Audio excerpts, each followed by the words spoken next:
ज़रूरत होगी कल, अगर आपने ध्यान से सुना होगा। सारे लोगों के आंसर आए, लेकिन सुन के देना आंसर।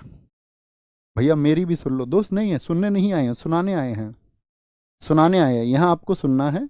कभी भी आपको कोई बात लिखनी है तो क्लास के बाद में लिख दिया करो। मैं हमेशा आपके कमेंट्स पढ़ता हूँ, ये मेरा आपसे प्रॉमिस है, और ऐसा नहीं कि मैं ऐसे ही इसको बोल रहा हूँ, मैं हमेशा पढ़ता हूँ।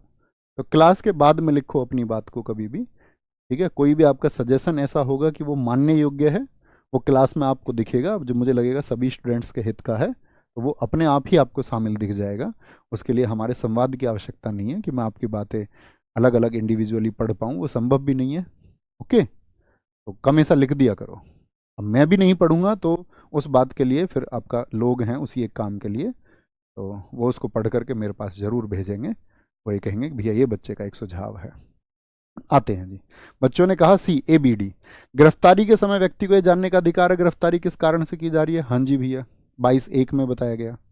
गिरफ्तारी के 24 घंटे के अंदर मजिस्ट्रेट के सामने। हाँ जी भैया। पुलिस हिरासत में दिए गए इकबालिया बयान को अभिलिखित करने की आवश्यकता है और इसका प्रयोग आरोपी के विरुद्ध साक्ष्य के तौर पर क्या किया था कल। अगर अब पुलिस आपसे साक्ष्य ले भी लेगी, आपसे लिखवा भी लिया है उसने कि हाँ जी ये अपराध मैंने किया है, तो वो मान्य है।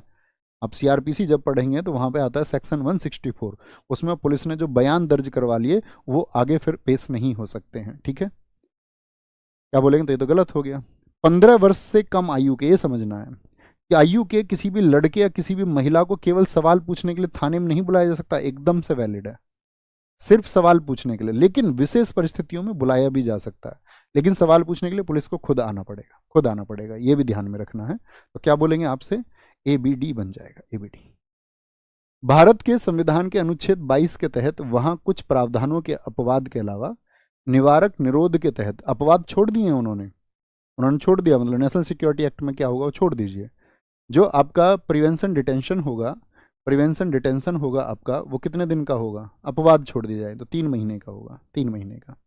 भारतीय संविधान का आर्टिकल 22 निम्नलिखित में से किससे संबंधित है। क्या शिक्षा का अधिकार है, 21A है।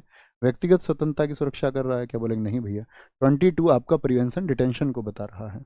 ओके, भारत के संविधान के आर्टिकल 22 के आपका सबसेक्शन 2 में किसी व्यक्ति को दंडाधिकारी के प्राधिकार के बिना किस अवधि से अधिक हिरासत में 24 घंटे में पेश करना होगा भैया, 24 घंटे में।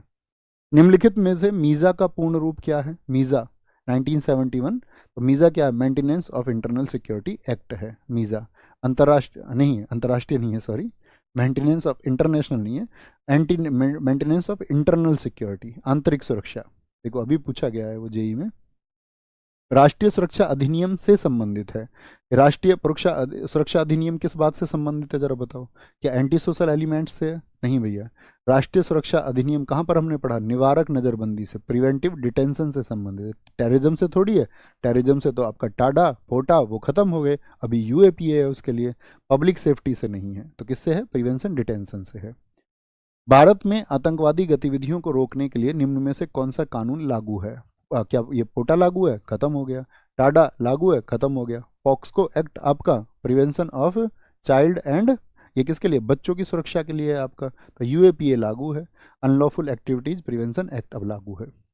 गैर कानूनी गतिविधियां रोकथाम अधिनियम UAPA के बारे में निम्नलिखित कथनों पर विचार करें। क्या बोलेंगे, UAPA जो है वो 2004 में पारित हुआ था, क्या 2004 में। इसमें आजीवन कारावास है, लेकिन उच्चतम दंड के रूप में मृत्युदंड नहीं है भैया, बिल्कुल है मृत्युदंड, मृत्युदंड बिल्कुल है।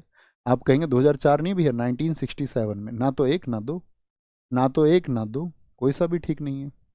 गैर कानूनी गतिविधियां रोकथाम अधिनियम जो UAPA है, UAPA जो आतंकवादी गतिविधियों से निपटने वाले व्यक्तियों के संघों को कुछ गैर कानूनी गतिविधियां, अनलॉफुल एक्टिविटीज, तो अनलॉफुल एक्टिविटीज के लिए कब आया, 1967 में आया। अब इसको आप छोड़ देते, यही पूछा CHSL 2023 में। SSC बहुत अच्छे क्वेश्चन पूछता है साथी, बहुत अच्छे, ठीक है। वहीं पे आपका सिलेक्शन जो है वो डिफ्रेंशिएट उसी से होता है, उसी स्कोर से, कि आप उसको कर पा रहे हैं या नहीं। भारतीय संविधान के अनुच्छेद 23 और अनुच्छेद 24 किस बारे में बताते हैं भैया, शोषण के विरुद्ध, राइट अगेंस्ट एक्सप्लॉइटेशन।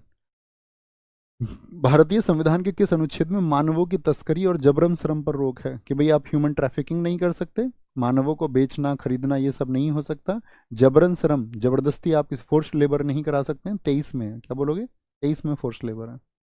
भारत में न्यूनतम वेतन अधिनियम, अब पूछो GD, वो CHSL से भी ऊपर है, बच्चे पढ़ते नहीं एक्ट्स को। तो वो तो सीजीएल से टफ पूछ लिया ना उसने। मैं यही कहता हूँ ना, आपको किसी भी परीक्षा में आसान और कठिन दोनों तरह के प्रश्न पूछे जाते हैं। तो आपको सिलेबस पढ़ना होता है, ना कि लेबल पढ़ना होता है, सिलेबस अच्छे से। तो क्या बोलेंगे, किस वर्ष में लागू किया गया था? 1948 में लागू किया गया था। बोले बंधुआ मजदूरी के खिलाफ अधिकार में, बंधुआ मजदूरी के खिलाफ अधिकार में न्यूनतम वेतन का, अभी बताया मैंने आपको, यही मैं वो कह रहा था कि रात मैंने इसको देखा प्रश्न को। वो है people's union for democratic rights बनाम यूनियन ऑफ इंडिया, कि वे न्यूनतम वेतन का अधिकार व्यक्ति का होगा। आज़ादी से पहले इस साल जबरन श्रम या वेटी के उन्मूलन पर कानून बनाया गया था। तो कब बनाया गया था? 1927 में, आज़ादी से पहले। आज़ादी से पहले श्रम या वेटी, वेटी बोलते जबरदस्ती किसी से कार्य लेना। दक्षिण में जो विजयनगर साम्राज्य था वहां पर भी होता था वेटी। निम्नलिखित में से किस वर्ष में समान पारिश्रमिक अधिनियम को, समान पारिश्रमिक अधिनियम यानी कि सबको क्या मिलेगा, आपका क्या मिलेगा, इक्वल रिम्यूनरेशन, इक्वल रिम्यूनरेशन के लिए आपका 1976 में आया दोस्त, 1976 में। 1976 के समान पारिश्रमिक अधिनियम के बारे में निम्नलिखित में से कौन सा कथन है जो गलत है? 1976 का जो समान पारिश्रमिक, अब इसी से समझना होगा नाम से ही। ये भारत के कुछ हिस्सों पे क्यों लागू होगा? सभी हिस्सों पे लागू होगा। यह एक केंद्रीय विधान है क्या? ये सेंट्रल लेजिस्लेशन है? हाँ जी, एक्ट जो है वो केंद्रीय, एक्ट की अगर हम बात कर रहे हैं तो वो केंद्रीय तो होगा ही, केंद्रीय विधान है, बिल्कुल ठीक बात है। ठीक है। यह कार्यस्थल पर महिलाओं के खिलाफ भेदभाव को रोकने का प्रावधान करता है, हाँ इसीलिए तो लाया, इक्वल यानी समान।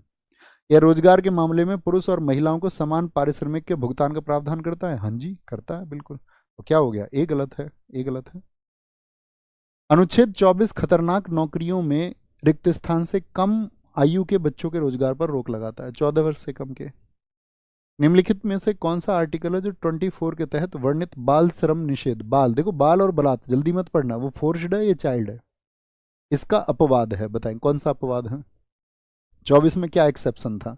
खानों में काम करना, तो ये तो किस में आएगा? खानों में काम करना, क्या ये बाल श्रम में? बाल श्रम का अपवाद है खानों में काम करना। और आपका कारखानों में, तो ये इन पर तो रोक है भैया, नहीं नहीं। ढाबे में जो घरेलू नौकर है, ढाबे में, इसको ध्यान से पढ़े, ढाबे में जो घरेलू नौकर है, ढाबे में घरेलू नौकर, तो घरेलू मतलब जिसको आपने क्या बना लिया, डोमेस्टिक सर्वेंट बना लिया है, तो क्या वो आपका लागू है? नहीं।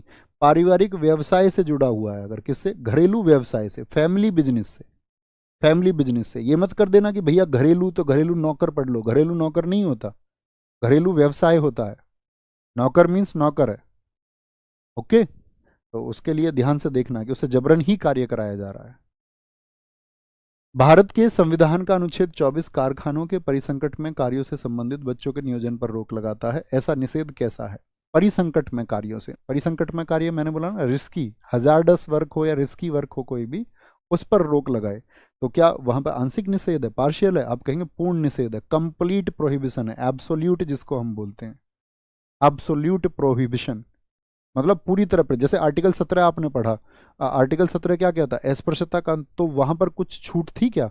आप कहेंगे नहीं, पूर्णतः प्रतिबंध था वहां पर भी, पूर्णतः प्रतिबंध, यानी कि किसी प्रकार का अपवाद नहीं है। आपने एक्सेप्शन पढ़े होंगे सभी में, 15 में एक्सेप्शन पढ़े हमने, 16 में एक्सेप्शन पढ़े, 17 में नहीं थे जैसे।